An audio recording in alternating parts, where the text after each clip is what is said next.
Hi, I'm James Boshier, Head of Partner Success at CVLibrary, and today I'm joined here by Paul Thompson from Icaro People. Hi, Paul.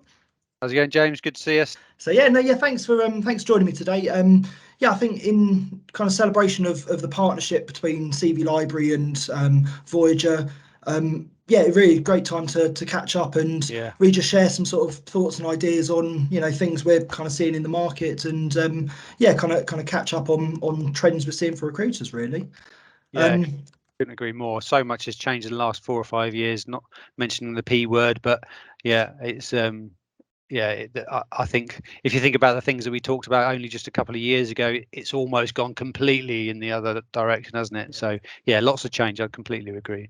Yeah, absolutely. We've got the P word. We've also got the B word that everyone seems to have forgotten about as well. And I'm just Yeah, kind of wondering what the next word's going to be. yeah, yeah, But yeah, I suppose maybe if we kind of take that as the first kind of topic and the first question about what market trends are we seeing at the moment, and I suppose really just to kind of build on what you've just said. There's been a massive change in the last sort of 12 to 18 months. yeah, for sure. And all the headlines that we're seeing in the news are massive talent crisis. Particular industries really struggling to find and hire people.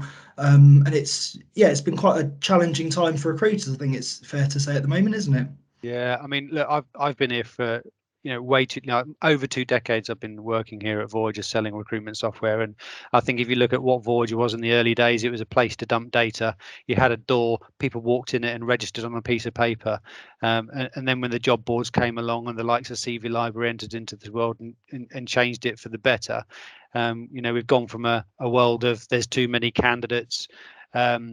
And having a predominant shop front for people to come in and meet you in, to virtually everything being online. And I think sort of pandemic really did sort of really push that. The adoption of technology we saw was huge when the pandemic came along, because they had to rather than necessarily they wanted to. But I think even if you look at the conversations we had when we first started our relationship between Voyager and CVLibrary, it was recruiters had a valuable data set that they'd worked on for many years to groom and look after and stay very, very close to.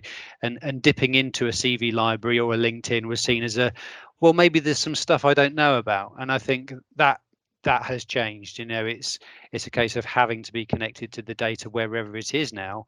And obviously, if it's in your CRM, great, and people can get close to it. But I think they will always have one eye on a separate location and database. And pandemic has been a real driving factor for that, I think.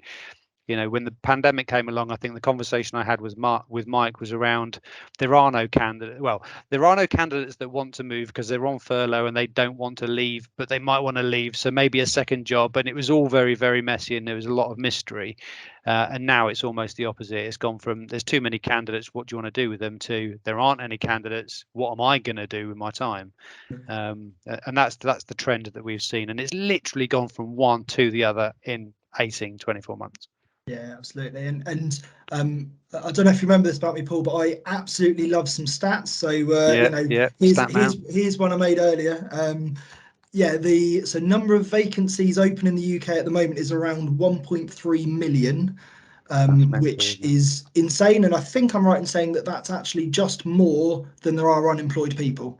So Yeah, if every person that's currently unemployed got a job, we would we still have a still have problem. jobs. Yeah, yeah, But combined with that, unemployment something crazy like 3.8, 3.7%, and yeah. that's as lower than Low it's as it can been get. since sort of Yeah, mid 70s. yeah, Really since some of the proper records began for it. So absolutely, it's not surprising that people are having to do more and more to try and find those candidates. And yeah, when a few years ago, it was very common that when you ask recruiters where are they finding their candidates, it was a mixture of in my CRM from my talent pool of candidates I've spoken to in the yeah, past, or it might have been relying on applications to job vacancies that they've yeah, posted. yeah, And because there's less people looking, those places aren't actually being as fruitful. So there's lots more people using CV yeah, databases like us, which is great from our perspective.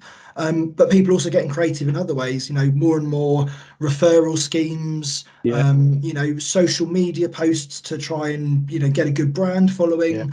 Um, yeah, it's been really interesting couple of years. It's really, I think one of the things we've seen our end as well, I think, recruitment companies were quite focused on finding their niche and networking with the people in their field. So, if you was a sales agency, you would do lots to engage with salespeople, and you'd recognize that maybe good salespeople who are well paid and looked after might not be looking. So you would connect on LinkedIn to maybe tap them up every now and again for a little chat.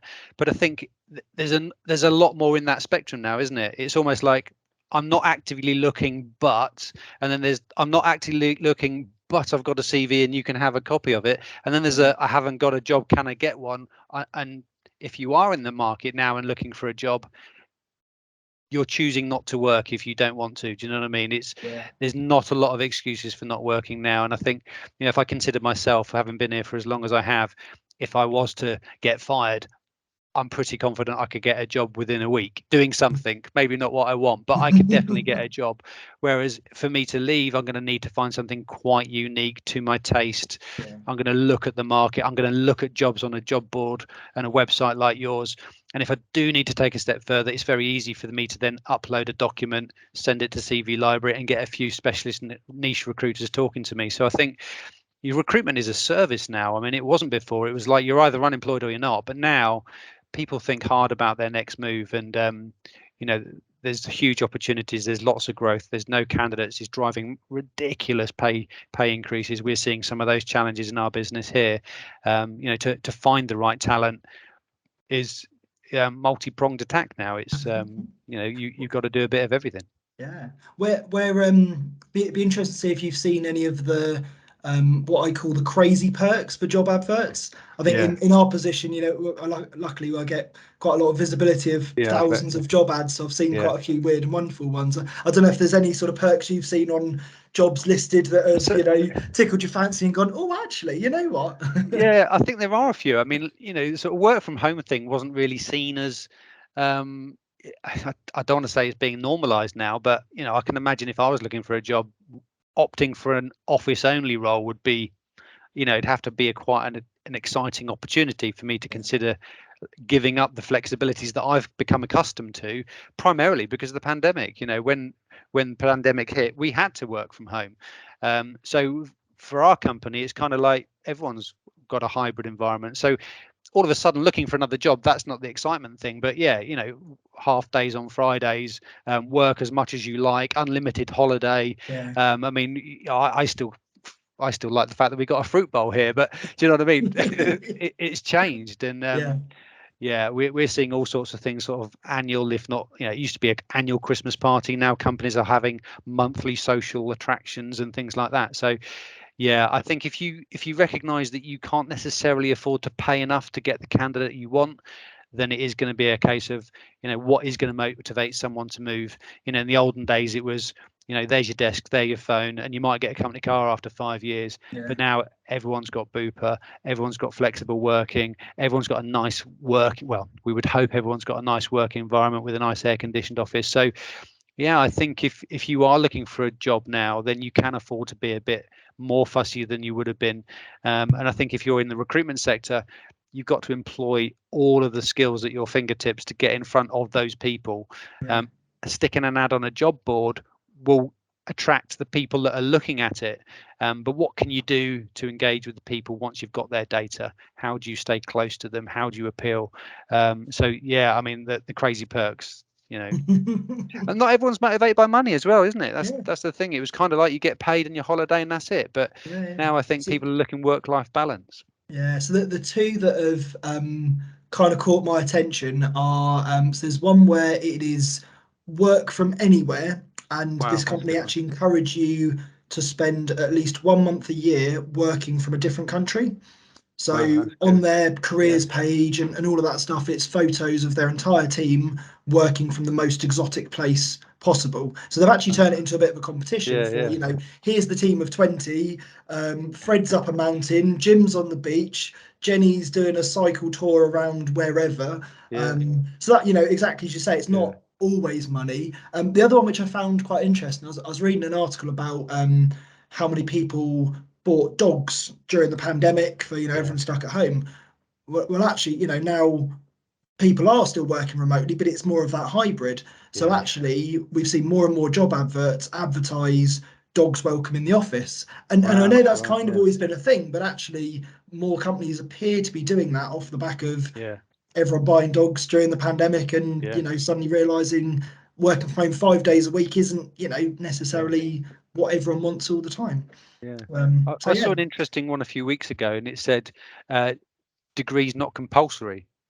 You think you don't often see that on a job spec, do you? It used to be the required minimum degree. And it's like, you know, just from a sort of diversity perspective, if people aren't going to university now, then sticking those sort of things on are going to limit your pool as well. So it's not just where you work and the perks, but it's the type of person that your advert is designed to appeal to. And it's almost a bit like in the olden days, you used to write a job spec and it would be, you know, 300, 400, 500 words long because you wanted to write everything to make it sound exciting, but nothing to put someone off.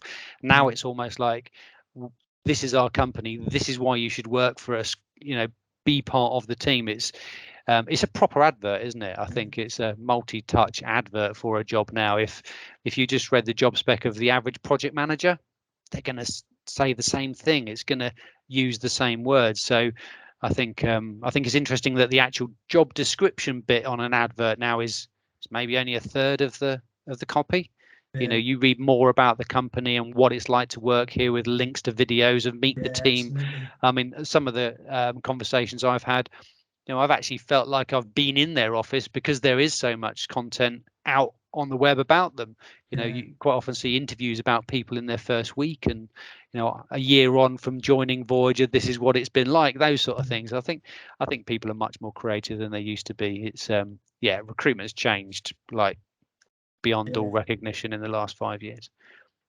And I'm guessing it's for those types of things where recruiters are trying to keep conveying those messages to candidates, that actually using a CRM like Voyager is potential of some help for, you know, email templates for sending sort of follow-up messaging to candidates. Exactly that. One of the things we're seeing is that candidates, if I go back 20 years or so, an average job hunter would set aside an afternoon, they would search all the job boards, they'd maybe even look in the newspapers, you know, they'd do all of that and it would all be in one large chunk. Whereas what we're seeing now is that job seekers are doing little and often, and they're browsing for a couple of jobs at lunch, they might save them and come back to apply later. They might do some research into the company. So Absolutely. you know, I'm sure, you know, CRMs at that point really help kind of keep on top of that. Well, that's what we're finding. Yeah, I mean, I think if you consider it again, looking back to the olden days, you'd get a CV, it would go in your database, you'd search it, it would be 3 months old, and even the recruiter would go, oh, it's 3 months old, I'll need to find someone else. Sales nurturing is really what it's all about now. It's like the equivalent of, you know, sticking something in your Amazon basket and then being emailed a voucher to come back and check out. That's exactly what we're doing with our CRMs now. You know, in fact, we're finding that there's better engagement if you email someone 90 days after they sent you their CV to see if they're still looking, because when they first send it to an agency, they might be sending it to 30 and they get a phone call straight away. But if they haven't found a job in 30 days time, maybe it's because, do you know what, that pension is a bit more important. 50 days holiday is something I can achieve. 4 days a week is something I want. So maybe they say no to the quick impulse buy, if you like, but they take a more educated view on it. So yeah, I mean, the life of a candidate now is for life. If you're in a specialist recruitment field, the age of the CV, dare I say, it isn't the thing that you should be searching on now. You know, when you first got that applicant into your CRM, maybe because they applied for a junior sales role. Well, how long does it take a junior salesperson to become a sales manager and an area manager and a sales director? And if you know that's 12 months, 26 months, 42 months, 5.5 years, then you should be using your CRM to line up calls and conversations to re-engage, a bit like you'd have sent a birthday card in the olden days, but with a much more personal feel. You can do birthday cards still, but I don't think they're quite as hot as they used to be. So one of the cool projects that we did last year was exactly on that, around looking at how long it takes a junior sales exec to become a sales manager. And we actually done that by looking at anonymized millions of anonymized CVs to look at when you've got that career history to kind of calculate the difference in the dates.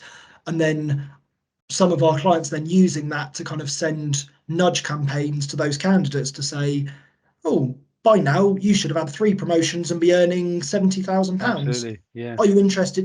Come have a chat with us and see what we can do for your career. Yeah. And I think it's those sort of approaches where recruiters are going to really thrive and succeed in the current market, and people that are just churning out the same ways of attracting candidates they were doing 2 years ago are probably going to struggle. If I'm honest, it's quite challenging. Yeah, I think one of the recent conversations I've had with a finance agency kind of sort of supported what we're talking about now, in that they were originally a very niche payroll agency, so they would place payroll clerks in payroll departments for finance teams, and that was their niche. It was, a little bit of accountancy knowledge, know a bit about P45 and P11Ds inside out, and they positioned it as admin roles, but actually in a payroll environment. And what they'd learned is that those payroll people had become finance managers, finance directors. So by looking at the data that was old, they'd actually found a niche within the data that they had.